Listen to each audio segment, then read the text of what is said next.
Everyone, welcome in my YouTube channel Biohub. तो last lecture में हमने कवर किया था नोमेनक्लेचर ऑफ वायरस। ठीक है, तो इसकी एक समरी देख लेते हैं नोमेनक्लेचर ऑफ वायरस की। नोमेनक्लेचर ऑफ वायरस जो था आपका गिब्स एंड हैरिसन ने दिया था, गिब्स एंड हैरिसन ने दिया था, और इन्होंने इसको कहा था वायरस के नोमेनक्लेचर को इन्होंने क्या कहा था, क्रिप्टोग्राम। ठीक है, क्रिप्टोग्राम के लिए इन्होंने ये बताया कि हर एक वायरस जो होता है, हर एक वायरस जो भी है, मतलब कोई वायरस उसके 4 पेयर्स, क्रिप्टोग्राम जो है उसके 4 पेयर से मिलकर बना है। मतलब कुछ ऐसी प्रॉपर्टी ली वायरस की इन्होंने और उनको 4 पेयर्स में इंक्लूड किया, 4 पेयर्स में इंक्लूड किया और एक कोड बनाया। इस कोड को इन्होंने क्या कहा, क्रिप्टोग्राम। ठीक है, 4 पेयर का एक कोड बनाया जिसको इन्होंने कहा क्रिप्टोग्राम। ठीक, तो फर्स्ट पेयर में इन्होंने क्या कहा, type of nucleic acid, why number of strand in nucleic acid रखे। ठीक है, जैसे आरएनए होगा तो आर रखेंगे, है ना, या फिर डीएनए होगा तो डी रखेंगे। ठीक है, तो न्यूक्लिक एसिड तो यही होते हैं दोनों, आर या फिर डी। और number of strand, single strand या डबल स्ट्रैंड। ठीक है, सिंगल या double. And molecular, second pair में इन्होंने लिया molecular weight of nucleic acid की, मॉलिक्यूलर वेट कितना है उस न्यूक्लिक एसिड का। ठीक है, और परसेंटेज ऑफ न्यूक्लिक एसिड की, कितने परसेंट है उसके अंदर इंक्लूड है न्यूक्लिक एसिड।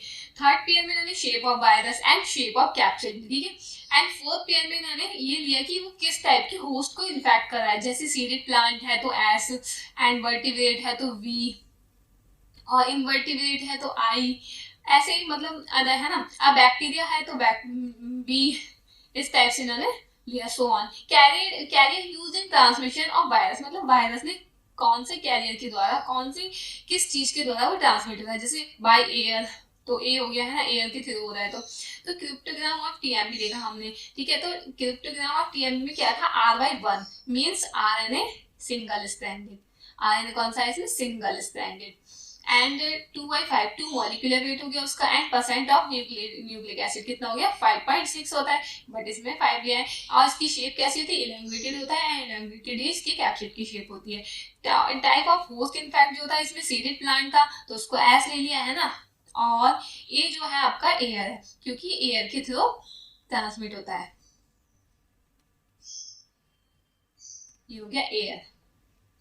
ओके, तो now we will talk about tobacco mosaic virus. ठीक है, टीएमबी पे बात करेंगे हम। तो डिस्कवरी किसने की थी टीएमबी की, इवानोव्स्की ने 1892 में की थी। टीएमबी की डिस्कवरी की थी इवानोव्स्की ने 1892 में। ठीक है, आइसोलेशन एंड क्रिस्टलाइजेशन किसने किया था, डब्ल्यू.एम. स्टेनली ने किया था इनका सबसे पहले, आइसोलेशन और क्रिस्टलाइजेशन। ठीक है, तो शेप जो होती है इसकी, शेप ऐसी होती है, इलांगेटेड होती है एंड रॉड लाइक होता है, हेलिकल होता है। जैसे अगर हम अभी इसका देखेंगे स्ट्रक्चर तो इस टाइप से होता है, इलांगेटेड शेप होती है ना, रॉड लाइक होता है एंड ये हेलिकल होता है। इस टाइप से कुछ इसकी शेप होती है टीएमबी वायरस की। तो साइज कैसा होता है इसका, साइज 300 माइक्रोमीटर लेंथ होती है, 17 माइक्रोमीटर डायमीटर में होता है। अब स्ट्रक्चर देखें तो स्ट्रक्चर में इसकी यही है, nucleic acid and protein. Nucleic acid आपका वायरस में आरएनए या डीएनए दोनों में से एक ही होता है, तो इसमें क्या है आपका सिंगल स्ट्रैंडेड आरएनए, वो भी 5.6%, मतलब लीस्ट है।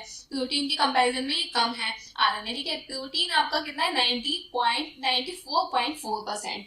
वो प्रोटीन किसका बना होता है, कैप्सिड का। वायरस का प्रोटीन कैप्सिड का बना होता है।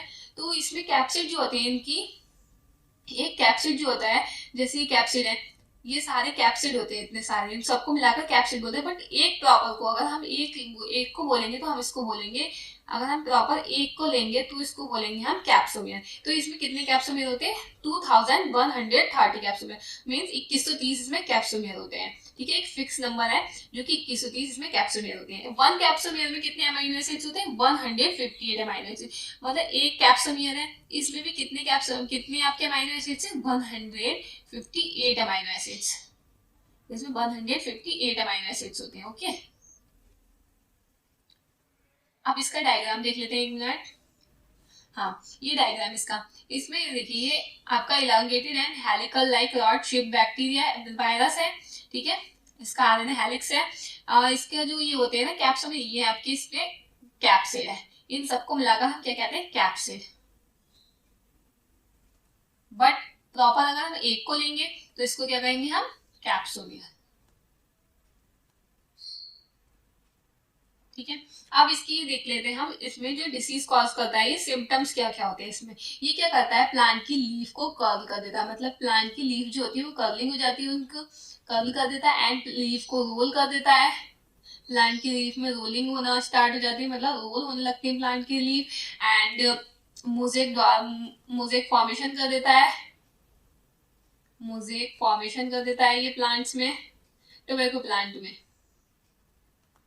एंड येलो कर देता है उसको, इसकी लीव्स येलो हो जाती हैं, है ना, and yellowing and when clearing,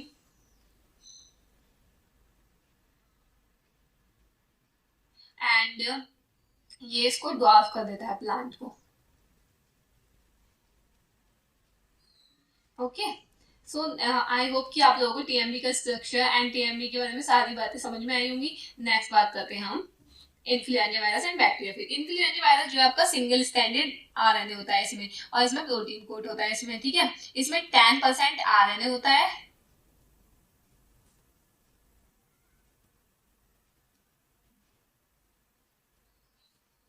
इसमें आपका 10% आरएनए होता है एंड 90% प्रोटीन होता है। ओके, 90% प्रोटीन होता है एंड 10% आरएनए होता है, ठीक है। तो इसका साइज जो होता है आपका 100 नैनोमीटर डायमीटर में होता है, 300 नैनोमीटर लेंथ में होता है, स्पेरिकल ऑफ फिलामेंटस होता है ये शेप में, स्प्रेड होता है ये एयर बनता है स्पाइरल ड्रॉपलेट्स का, मतलब जो भी एयर में ड्रॉपलेट्स वगैरह होते हैं इसके वायरस के, तो इसके द्वारा ये सब में स्प्रेड होता रहता है। इसको कॉमन कोल्ड के नाम से भी जानते हैं, जो कॉमन कोल्ड होता है या फ्लू होता है, कॉमन फ्लू भी कह सकते हैं, ठीक है। अब बात करते हैं बैक्टीरियोफेज। बैक्टीरियोफेज की सबसे पहले डिस्कवरी किसने की थी, एफ.डब्ल्यू. टॉड ने इन 1915 में, ठीक है। टर्म इसका डी हैरले ने दिया था, एंड ये टैडपोल शेप्ड होता है, ये देखिए टैडपोल शेप्ड होता है बैक्टीरियोफेज, एंड बैक्टीरिया में कंटेन डीएनए और आरएनए। ये बैक्टीरियोफेज जो होता है इसमें डीएनए या फिर आरएनए एक ही चीज होती है, ठीक है। ये जो होता है आपका बैक्टीरियोफेज, जो कि इनको कहते हैं कि बैक्टीरिया ईटिंग वायरस, जो बैक्टीरिया को जो बैक्टीरिया को किल कर दे वायरस, उसको बैक्टीरियोफेज कहते हैं, ठीक है। उस वायरस को बैक्टीरियोफेज कहते हैं, बैक्टीरिया ईटिंग वायरस कह सकते हैं हम, bacteria eating virus. Okay, bacteriophage consist of a polyhedral head. इसका हेड जो होता है देखिए पॉलीहेड्रल हेड है इसका, इस शेप का है, इसलिए इसको क्या कहते हैं, पॉलीहेड्रल हेड। एंड एक शॉर्ट इस पे कॉलर होता है, ये इसका कॉलर, शॉर्ट कॉलर होता है, एंड एक इसके ये हेलिकल इसकी टेल होती है, इसको क्या बोलते हैं, पूरे को टेल। एंड ये जो होते हैं ना इसकी टेल फाइबर्स होते हैं, 6 टेल फाइबर्स होते हैं इसमें, कितने होते हैं, टेल फाइबर्स 6। ओके, इसी के अंदर इसका जो हेड है ना, इसी के अंदर इसका ये जेनेटिक मटेरियल होता है। अब बात करते हैं इसकी बैक्टीरियोफेज की लाइफ साइकिल की। बैक्टीरियोफेज की लाइफ साइकिल जो होती है लाइटिक एंड लाइसोजेनिक, दो टाइप की होती है, ठीक है। लाइटिक जो होती है कॉज लाइसिस ऑफ होस्ट, जो कि होस्ट को कॉज करती है, मतलब वो उसको डेथ कर देती है, जिसमें भी होस्ट में ये प्रेजेंट होती है उसको डेथ कर देता है, उसकी डेथ कर देता है, मतलब उसकी डेथ का रीजन बन जाता है वायरस जो होता है, ठीक है। बैक्टीरिया, इसमें क्या होता है, कोई भी ये है आपका बैक्टीरिया, इसने बैक्टीरियोफेज में उसके अंदर एंटर किया, इसने बैक्टीरियोफेज में उसके अंदर एंटर किया और उसकी डेथ कॉज कर दी। मीन्स ये बैक्टीरियोफेज जो था बैक्टीरिया से अटैच हुआ, यहाँ पर ये बैक्टीरिया से किसी भी बैक्टीरिया से अटैच हो गया, यहाँ से इसने अटैच होने के बाद इसने क्या किया, वेट,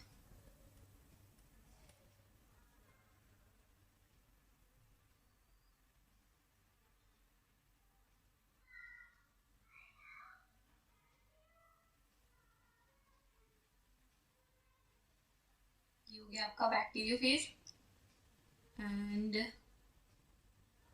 ये हो गया कोई भी बैक्टीरिया, इसने बैक्टीरिया से अटैच हुआ, ये बैक्टीरिया से अटैच हो गया, इसके अंदर इसने एंटर किया इसकी बॉडी में। जब इसने इसके अंदर एंटर किया तो इसने क्या किया, इसके जेनेटिक मटेरियल, इसके अपना जेनेटिक मटेरियल इसके अंदर इसमें ट्रांसफर कर दिया, यानी जो इसके अंदर जेनेटिक मटेरियल था ये इसने इसके अंदर अपना ट्रांसफर कर दिया जेनेटिक मटेरियल। जब इसने अपना जेनेटिक मटेरियल ट्रांसफर किया और बैक्टीरिया की मशीनरी को यूज करके इसने अपना रेप्लिकेशन करना शुरू कर दिया।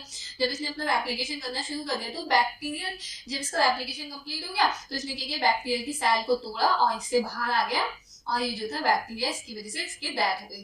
बैक्टीरिया की बैक्टीरिया को तोड़ करके बाहर निकला है, बैक्टीरिया सेल को इसने तोड़ा और ये जो था बैक्टीरियोफेज आपका बाहर आ गया, तो ये इसके डेथ का कॉज बन गया। अब ये जो था इसका जेनेटिक मटेरियल का कुछ पार्ट इसमें भी आ गया बैक्टीरिया का, क्योंकि इसने अपना ट्रांसफर किया, इससे कुछ लिया और इसके अंदर जो था अपने रेप्लिकेशन करके ये बाहर आ गया। अब ये जो होगा आपका बैक्टीरियोफेज वाला, ये अगर दूसरे बैक्टीरिया में जाकर के दूसरे बैक्टीरिया को कॉज करेगा तो वहां पर इसका जेनेटिक मटेरियल जो होगा वहां पर ट्रांसफर कर देगा। इसी को कहते हैं कि ट्रांसडक्शन, जो हमने ट्रांसडक्शन लास्ट लेक्चर में पढ़ा था, ठीक है। इसलिए ट्रांसडक्शन के लिए बैक्टीरियोफेज जो होता है रेस्पॉन्सिबल होता है। इसी को अच्छा ये इसके साथ रहता है बैक्टीरिया के साथ बैक्टीरियोफेज, इसी को मास्टर स्लेव रिलेशन कहते हैं। मतलब मास्टर स्लेव रिलेशन, गुलाम वाला रिलेशन, मतलब ये अपने अकॉर्डिंग इसको चलाता है, इसकी बॉडी में जाके रेप्लिकेशन भी खुद कर रहा है एंड बाद में इसकी सेल को तोड़कर बाहर भी निकल रहा है। इसी को अपने अकॉर्डिंग इन्हें चलाया और फिर इसकी डेथ कॉज हो गई जिसकी वजह से बैक्टीरियोफेज की वजह से, ठीक है। तो इसी को कहते हैं मास्टर स्लेव रिलेशन, ठीक है, इन दोनों के रिलेशन को। ये एग्जांपल है टी फेज बैक्टीरियोफेज का, ठीक है। लाइसोजेनिक साइकिल में देखें तो क्या होता है, लाइसोजेनिक साइकिल में ये होता है, मतलब ये जो होता है उसकी होस्ट की डेथ कॉज नहीं करता, होस्ट में एंटर तो करता है होस्ट की बॉडी में, बट ये होस्ट की डेथ कॉज नहीं करता। इसमें ये अपने जेनेटिक मटेरियल जो होता है इंजेक्ट कर देता है, ये अपना जेनेटिक मटेरियल किसी भी बैक्टीरिया से अटैच होकर के इसने अपने इसके जीनोम में या अपना जीनोम दे देता है ना, इंटीग्रेट कर देता है इसके जीनोम में अपना जीनोम, फेस की फॉर्म में रहता है, इसके संग रहता है ना, एक होस्ट की तरह, मतलब गेस्ट होस्ट रिलेशन हो जाता है इन दोनों के बीच में, बट इसको कोई हार्म नहीं करता, इसकी डेथ कॉज नहीं होती इसकी वजह से, है ना। और इसके अंदर गेस्ट होस्ट का रिलेशन होता है, इसलिए ये दोनों गेस्ट होस्ट की तरह रहते हैं, ठीक है। इसका एग्जाम्पल है lambda phases, okay. I hope कि आपको बैक्टीरियोफेज भी क्लियर हो गया होगा। नेक्स्ट है कोलीफेज। कोलीफेज में क्या होता है, ये भी एक बैक्टीरियोफेज की टाइप है, बट ये जो होता है आपका कोली से हमें समझ में आ रहा है एस्केरिशिया कोलाई, ठीक है, जो कि ये एस्केरिशिया कोलाई को इन्फेक्ट करे। जो वायरस विच वायरस